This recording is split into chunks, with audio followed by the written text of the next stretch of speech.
Welcome and thank you for joining us for another episode of Capital City News. COVID-19 case counts are skyrocketing. Our healthcare system is overwhelmed.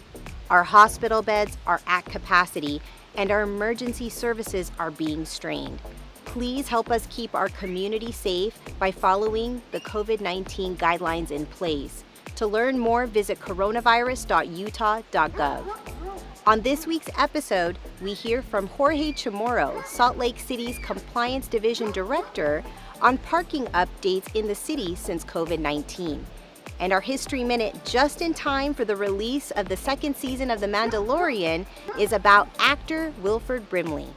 Let's get started with our legislative update and look back.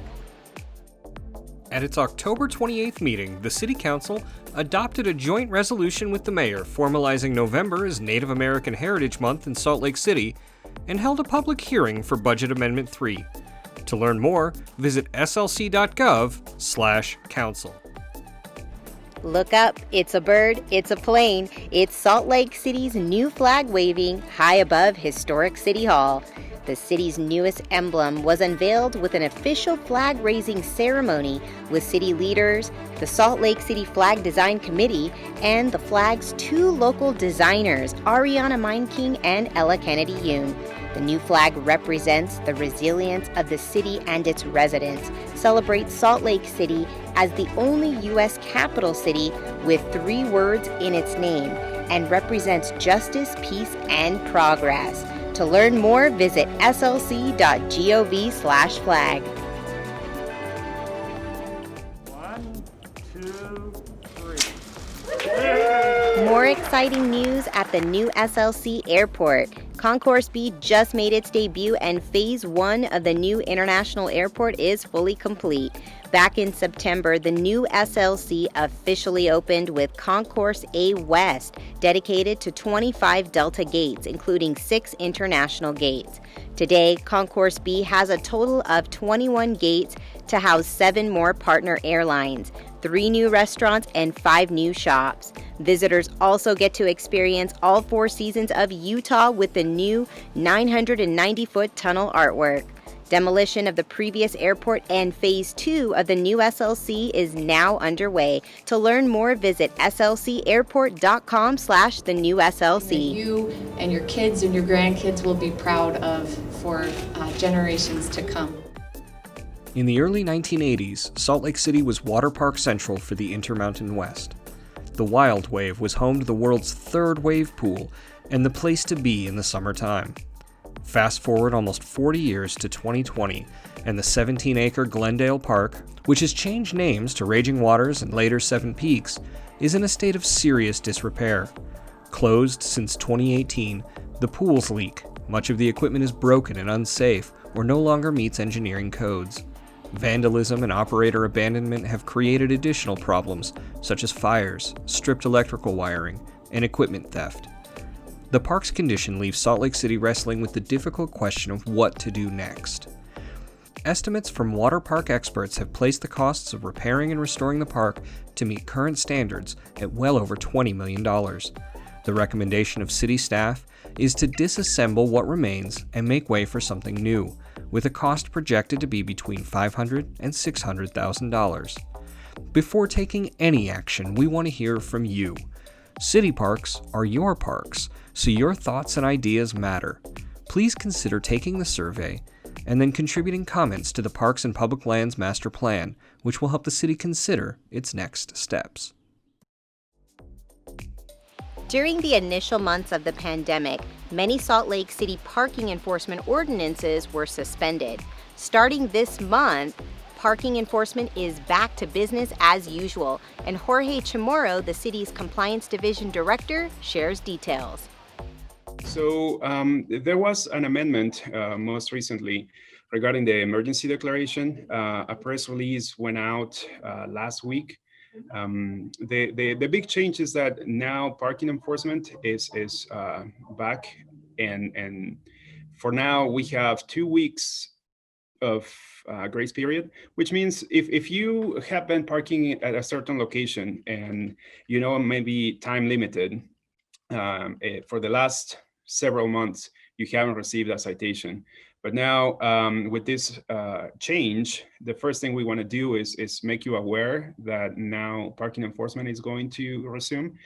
So we are issuing warnings with a very specific message, giving you a heads up. Starting November 1st, the warning period is over, and we will start issuing citations for parking violations. Part of this is a response to how the city's activity level has changed over the last few months, right? So this is to encourage some of that turnover in parking downtown? That is correct. As we see more people leaving their homes, going to offices, going to restaurants, there is a need to keep the turnover, but also, most importantly, keeping the flow of parking and keeping it safe access to businesses in downtown and neighborhoods across the city. So yeah, definitely, we have seen a high number of people coming and going, and this is a response to that.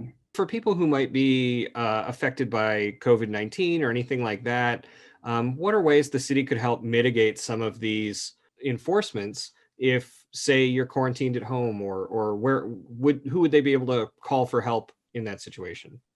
Reach out to us. Let's see if we can find a spot for you where it is safe to leave your vehicle. But yeah, the bottom line here is reach out and find out if there are any options available for you. The compliance division may be able to map certain options for you around your neighborhood where parking is unrestricted, but it's important to reach out and find out if you have any options. And for people who want more information about what the parking ordinances are going back to and where to reach out for any of that help, where do they go to do that? So there is a website, part of the city's website. There is a section, an important section called My Street, and under that section you will find parking in Salt Lake City, and it gives you a pretty good reference of commonly found violations and how to avoid them, as well as a phone number if you need to find some of these options, right? And now it's time for a History Minute. Anthony Wilford Brimley was born in Salt Lake City in 1934. He began from humble beginnings, serving in the Korean War as a Marine and taking on various odd jobs, including time spent as a bodyguard for the industrialist Howard Hughes, until he began to get work as an extra in Western films. This led to him being one of the most recognizable character actors in Hollywood. His big breakout roles came in the late 70s and early 80s, supporting in films like The Natural, Cocoon, and John Carpenter's The Thing. Few remember his history with a galaxy far, far away, though. In 1985, the same year Cocoon was released, Brimley stepped into the Star Wars universe. In Ewoks, The Battle for Endor, he played Noah, a surly old man living by himself deep on the forest moon of Endor. There, he encounters a young girl named Sidel Tawani and helps her and the Ewoks defeat an evil sorceress from ruling the moon. Brimley was one of the most recognizable character actors of the 80s and 90s and spent the rest of his days living in Utah, pitching Quaker oatmeal and raising awareness of diabetes. He passed away in 2020 at the age of 85. Thank you for joining us for another episode of Capital City News. Tune in next time to stay up to date on all the latest, including COVID-19 updates and resources. For SLC TV, I'm Poonam Kumar.